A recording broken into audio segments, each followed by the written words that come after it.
নমস্কার বন্ধুরা, non specific ইউরেথ্রাইটিসটা কি? ইউরেথ্রাইটিস নিয়ে আমার কিন্তু ভিডিও দেওয়া আছে, দেখবেন আপনার প্লেলিস্টে।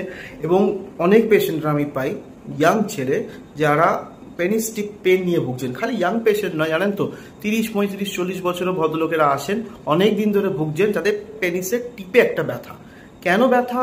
হয়তো তেমন সেক্সুয়ালি অ্যাক্টিভিটি নয়, তাদেরই ব্যথা, তাদের খুব কমন হয়। তারা বলেন আমার তো কোনো সেক্সুয়াল অ্যাক্টিভিটিই হয়নি, ডাক্তারবাবু আপনি বলছেন কন্ডোম ছাড়া কোনো হাই রিস্ক ইন্ডিভিজুয়াল সেক্স হয়েছে কিনা, তেমন কিছুই নেই।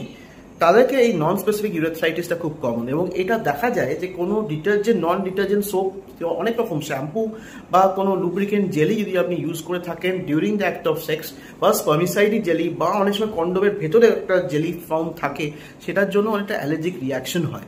এছাড়াও যদি অনেকে ভীষণ ভাবে বেশি, যদি ওই এজিং প্রসেস, অনেকে পেনিসের টিপটা চিপে রাখেন during the act of ejaculation, বা ইউরিনটা পরিষ্কার হচ্ছে না বলে ওটা টিপে নিয়ে ফ্লো করে, অনেকের বদভ্যাস থাকে, তাদেরও কিন্তু এরকম ইউরেথ্রাইটিস হয়। সুতরাং non specific urethritis is not very uncommon. যদি এটা হয়ে থাকে নিশ্চয়ই আপনার ইউরোলজিস্ট ডাক্তারের কাছে যাবেন।